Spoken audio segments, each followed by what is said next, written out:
샬롬, 주님의 평안을 전합니다. 에녹 고래 기도학교입니다. 부르짖는 기도는 우리의 삶의 현장에 있는 어떤 문제라도 기적과 감동으로 충분히 변화시킬 수 있습니다. 하나님은 응답을 가지고 우리의 기도를 기다리십니다. 기도하실 때 반드시 응답하시는 하나님을 기대해 보세요. 혹시 전혀 기대가 되지 않더라도, 응답의 확신이 전혀 들지 않을지라도 그럼에도 불구하고 기도해 보세요. 하나님께서 우리의 기도를 들으시고 계십니다. 그리고 가능하면 응답이 되겠다는 믿음이 들 때까지 기도해 보세요. 하나님은 믿음의 기도에 반드시 응답하십니다. 부르짖는 기도는 우리의 문제를 감동과 기적으로, 보석으로 만들 수 있는 가장 탁월한 방법 중에 방법입니다. 오늘 계속해서 가장 위대한 일 기도, 이규현 목사님의 책을 읽어 드리도록 합니다. 하늘 문을 여는 능력 있는 기도의 비밀, 기도가 인생이 된다. 오늘은 바른 기도로 해야 한다, 이 부분을 읽어 드리도록 합니다. 우리는 흔히 기도했는데도 얻지 못했다고 생각합니다. 하지만 그 반대입니다. 구하지 않아서 얻지 못한 것입니다. 야고보서 4장 2절에도 너희가 얻지 못하면 구하지 아니하기 때문이요 라고 했습니다. 많은 사람들이 뭘 기도해 드릴까요? 라고 묻으면 확실하게 대답하지 못합니다. 그 이유는 평소에 기도를 하지 않거나 간절함 없이 기도해 놓고 금세 잊어버리기 때문입니다. 무엇을 기도해야 하는지, 무슨 기도를 했는지 자신도 알지 못하는 것입니다. 많은 교회들이 열심히 기도하지만 하나님의 강한 역사가 일어나지 않는 것도 무엇을 구해야 하는지, 무엇을 구했는지 모르기 때문입니다. 달리 말해서 내적인 간절함이 없는 기도를 했다는 뜻입니다. 기도는 하는데 무엇을 구했는지 알지 못하는 기도에 대해 하나님은 구하지 않았다고 간주하십니다. 오늘도 살아계셔서 역사하시는 하나님을 믿는 사람은 산을 옮기는 기적을 보여달라고 기도합니다. 그러나 무슨 그런 일이 일어나겠어 하는 마음으로 기도하는 사람은 똑같은 내용으로 기도해도 허공을 치는 기도를 합니다. 간절함이 강하면 아침에 눈을 뜨자마자 그것부터 생각납니다. 시간이 지날수록 그 간절함이 더 뜨거워집니다. 커피를 좋아하는 사람들은 아침에 눈을 뜨자마자 커피를 마십니다. 커피를 마셔야 잠이 깨고 영혼의 깊은 만족을 느끼기 때문입니다. 이처럼 간절한 갈망은 좀처럼 지워지지 않는 것입니다. 간절함을 가지고 기도하는 사람은 시간이 지난다고 그것을 잊어버리지 않습니다. 오히려 시간이 지날수록 그 간절함이 더 깊어지고 뜨거워집니다. 이것이 구하는 것입니다. 그러니까 저희가 얻지 못하면 구하지 아니하기 때문이요 라고 한 것은 이렇게 구하지 않았다는 말입니다. 아침에 눈을 뜨자마자 간절한 소원이 생각나고 종일토록 무엇을 하든지 어디에 있든지 간절하게 부르짖으며 자면서도 부르짖습니다. 이 내적인 탄식과 갈망이 꿈인지 생시인지 모를 만큼 그의 삶을 온통 뒤덮는 것입니다. 아침에 눈을 뜨면서부터 잠들 때까지 붙잡는 기도 제목이 무엇입니까? 무엇을 그토록 간절하고 절박하게 구하고 있습니까?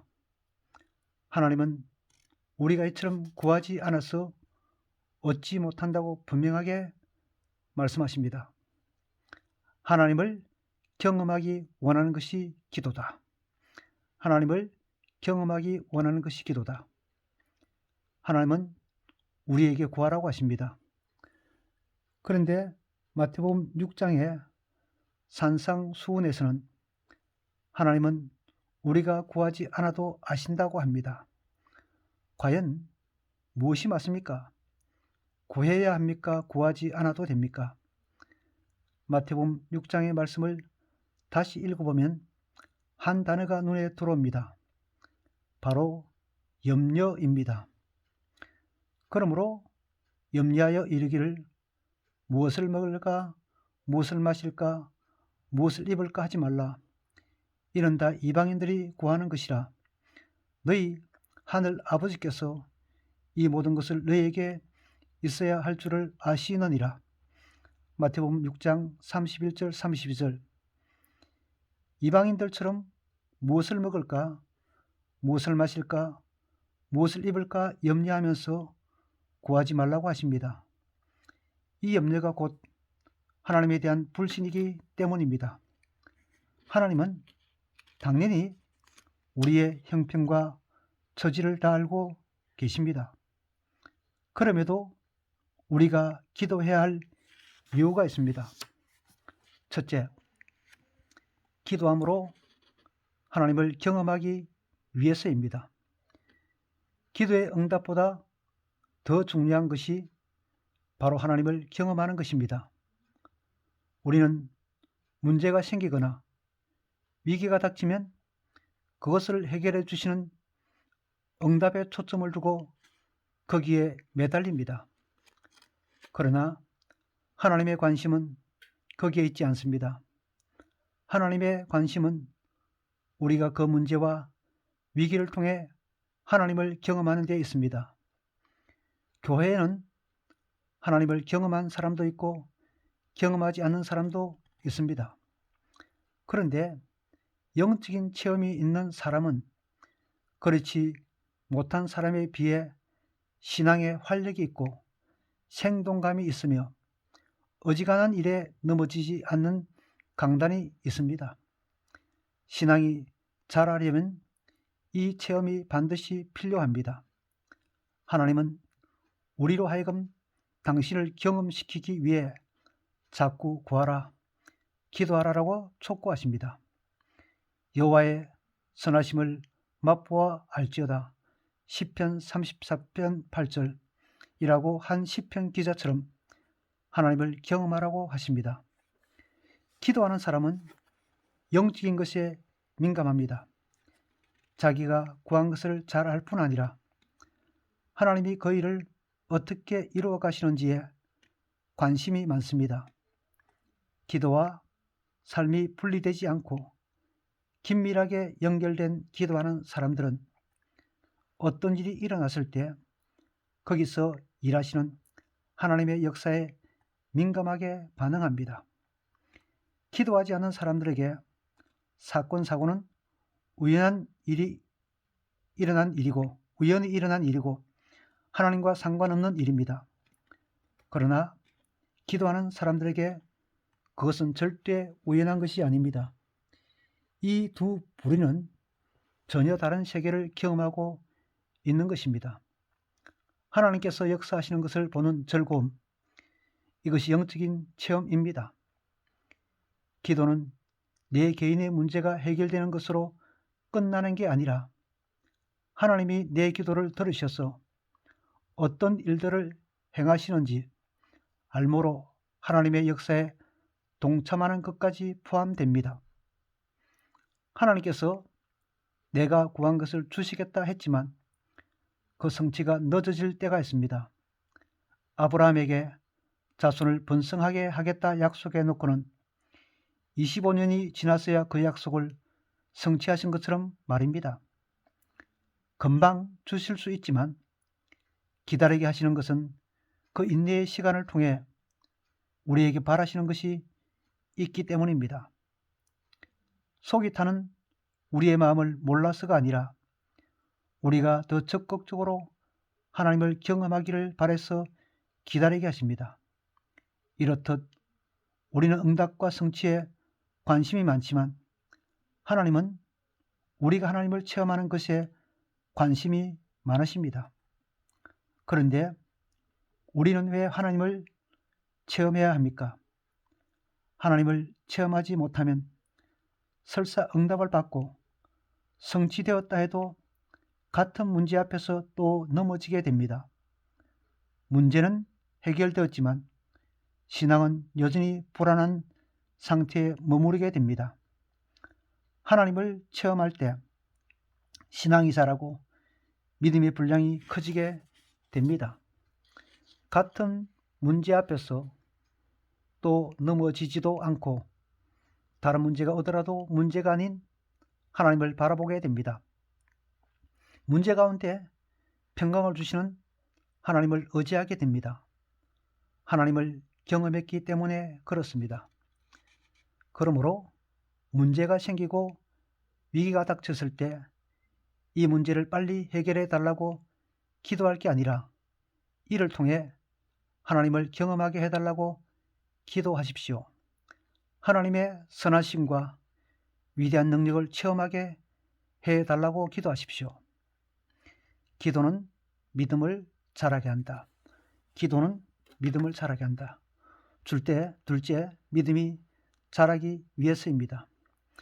기도는 믿음의 강한 작용이 일어나는 현장입니다. 기도와 믿음은 때려야 뗄 수 없는 관계입니다. 믿음이 없으면 기도하지 못합니다. 그리고 기도함으로써 믿음이 자라게 됩니다. 기도는 불가능을 가능으로 바꾸시는 하나님을 바라보는 믿음의 반복적 행위입니다. 하나님이 얼마나 크신 분인가를 기도를 통해 경험하고 이 경험이 믿음을 자라게 합니다. 그런데 믿음이 자라면 구하는 것이 달라집니다. 엘리야 하면 가장 먼저 기도의 사람이 떠오릅니다. 엘리야는 3년 반 동안 비가 오지 않던 이스라엘 땅에 비가 올 것이라고 선포했습니다. 물 한 방울도 남지 않는, 짐승도 말라서 뼈밖에 남지 않은 황폐한 그 땅에 비가 올 것이라고 선포한 것입니다. 그런데 이렇게 선포할 수 있었던 근거는 저 멀리 보이는 손바닥만한 구름이 전부였습니다. 하지만 이보다 더 중요한 것은 이 손바닥만한 구름을 보기 전에 엘리야가 머리를 무릎 사이에 집어넣고 간절히 기도한 것입니다. 그때까지 마른 하늘이었습니다. 비가 올 가능성은 전혀 없었습니다. 그런데 엘리야는 그야말로 눈곱만한 가능성을 보고 성취될 줄 믿고 선포했습니다. 엘리야의 믿음이 하루아침에 생긴 걸까요? 그렇지 않습니다. 무수한 기도 속에서 하나님을 체험하고 믿음이 자라면서 이처럼 담대하고 위대한 믿음을 갖게 된 것입니다. 엘리야처럼 기도를 많이 하면 개인의 기도에서 나라와 민족을 위한 기도로, 세계 평화를 위한 기도로 점차 그 범위가 넓어집니다. 넓어지고 깊어지는 것입니다. 기도하는 사람은 세계의 변화를 흘려보지 않습니다. 중동에 부는 민주화의 바람, 중국과 아프리카에 부는 새로운 변화의 바람을 유심히 봅니다. 이미 그 깊이와 넓이가 커져서 세상 가운데 행하시는 하나님의 역사를 주목하는 것입니다. 야베스가 이스라엘 하나님께 아뢰어 이르되 주께서 내게 복을 주시려거든 나의 지역을 넓히시고. 역대상 4장 10절. 야베스가 말한 나의 지역이란 기도의 깊이와 넓이를 의미합니다. 기도할 때 그 깊이가 깊어지고 넓이가 넓어지기를 바라는 것입니다. 기도하면 반드시 일어나는 특징이 믿음이 강화된다는 것입니다. 그리고 믿음이 강화될수록 기도의 범위가 넓어지고 깊어집니다. 그래서 기도는 비전입니다. 비전이 무엇입니까? 현실을 넘어서는 세계를 보는 것입니다. 바울은 기도 중에 마게도냐와 로마의 환상을 보았고 그리로 갈 것을 소망하게 되었습니다. 필립 얀시는 믿음은 시간이 지나야 이해할 수 있는 것을 미리 이해하는 것이다 라고 말했습니다. 사람들은 시간이 지나야 반응하지만 믿음의 사람들은 미리 보는 것입니다. 당장에 이해할 수 없는 것을 보는 것입니다. 기도 중에 우리 모두 하나님의 기가 막힌 비전을 갖게 되기를 바랍니다. 기도의 지경이 넓어지기를 바랍니다. 기도는 평탄할 때 해야 된다. 기도는 평탄할 때 해야 한다. 많은 사람들이 평탄할 때가 아니라 어려울 때 기도합니다. 그러나 기도는 평탄할 때 더 많이 해야 합니다. 건강을 잃으면 회복하기 어렵듯이 삶이 평탄할 때 기도에 힘쓰지 않으면 영적 건강을 잃게 됩니다. 기도는 노동입니다. 몇 시간씩 집요하게 기도하려면 건강해야 하고 체력도 좋아야 합니다. 문제가 생겨서 삶에 혼란이 생기면 기도에 마음을 집중하기가 어렵습니다. 당장에 닥친 불을 끄기에 급급합니다. 문제가 있을 때 하는 기도는 불을 끄는 기도입니다. 그러나 아무 문제 없이 평탄할 때 하는 기도는 집을 짓는 기도입니다. 이 부분 다시 한 번 더 읽겠습니다. 문제가 있을 때 하는 기도는 불을 끄는 기도입니다. 그러나 아무 문제 없이 평탄할 때 하는 기도는 집을 짓는 기도입니다. 이 둘은 굉장히 다릅니다. 문제가 생겼을 때 불을 끄기 위해 하는 기도는 문제 자체에 매달리느라 하나님을 주목하기 어렵습니다. 그러나 평탄할 때 기도하면 하나님께 주목하여 기도의 지경이 넓어지고 깊어지게 됩니다. 믿음이 자라게 됩니다.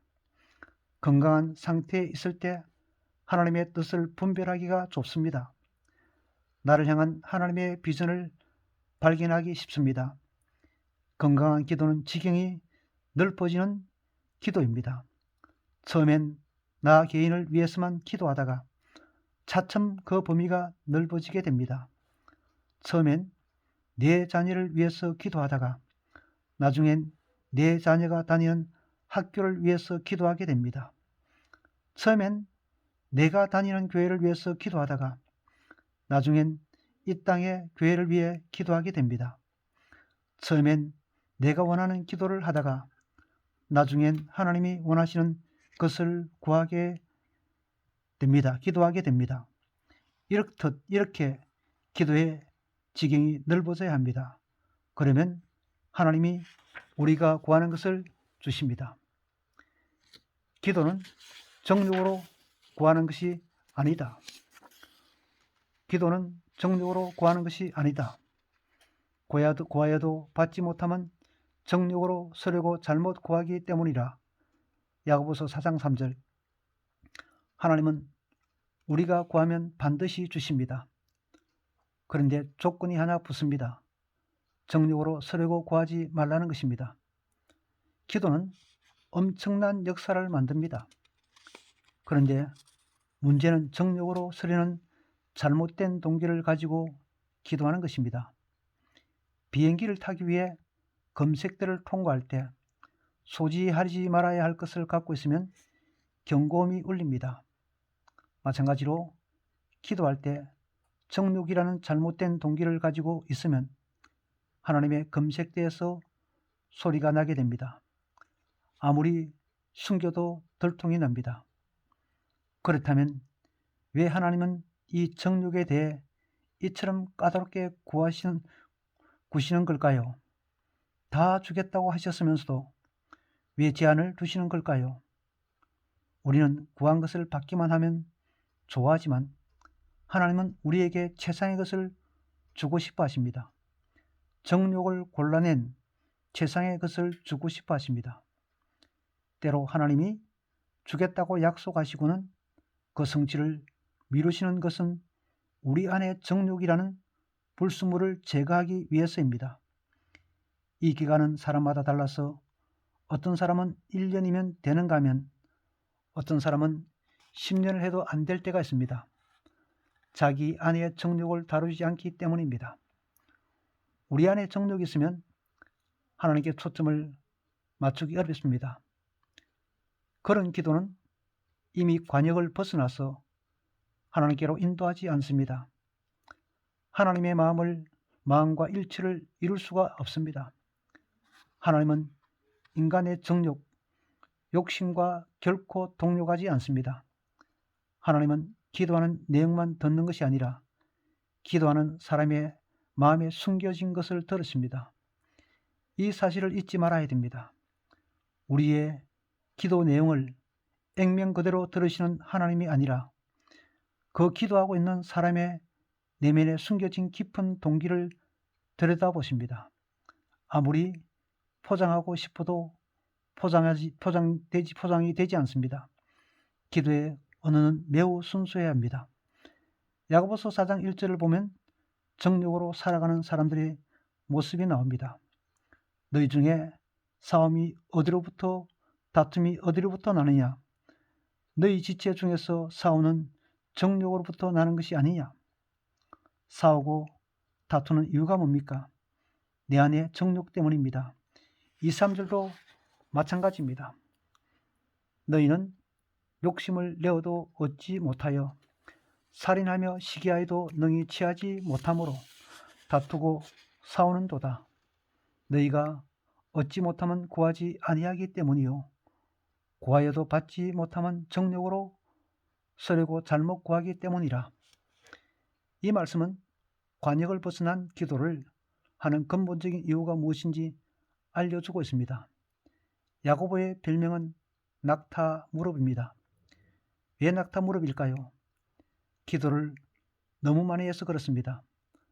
야고보는 기도의 사람이었습니다.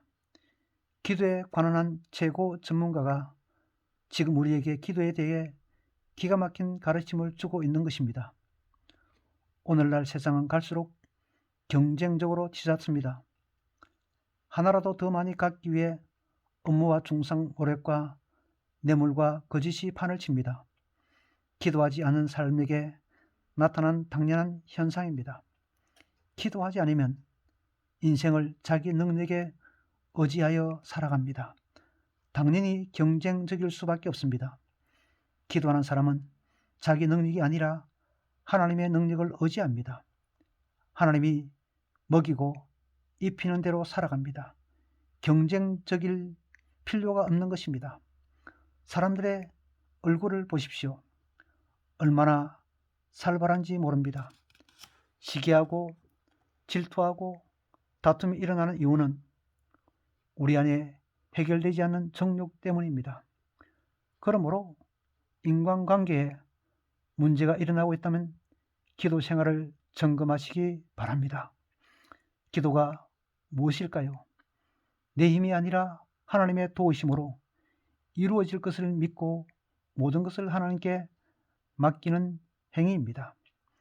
기도하는 사람은 무엇을 하든지 경쟁적으로 하지 않습니다. 누군가 나를 이기려 한다면 져 주십시오. 우리는 사람과 상대해서 싸워야 하는 사람들이 아닙니다. 세상 사람들이 내 것을 모두 빼앗아 간다 해도 염려할 것 없습니다. 하나님이 주시는 축복의 분량은 여전히 그대로 있기 때문입니다.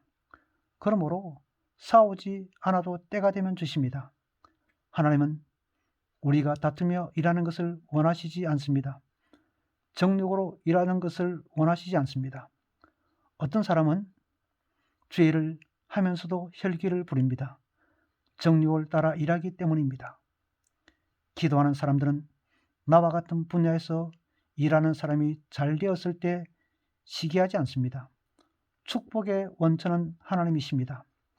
모든 사람이 다 막고 있어도 하나님이 열면 닫을 자가 없습니다. 이 비밀을 체험할 수 있기를 바랍니다. 기도는 사람과 싸우지 않고 하나님과 승부를 내는 것입니다. 우리는 자꾸 사람과 경쟁하려고 하는데 경쟁심이 일어날 때마다 기도해야 합니다. 그러므로 신앙생활을 하면서 가장 중요하게 신경 써야 할 것은 바로 자신입니다. 내 안에 정욕이 자라고 있지 않은지 점검해야 합니다. 오늘은 여기까지 읽도록 합니다. 부디 기도의 사람이 되셔서 하나님의 위대하고 놀라운 은혜를 경험하며 삶의 평안이, 기쁨이, 감사가 기적이 넘치기를 기원합니다.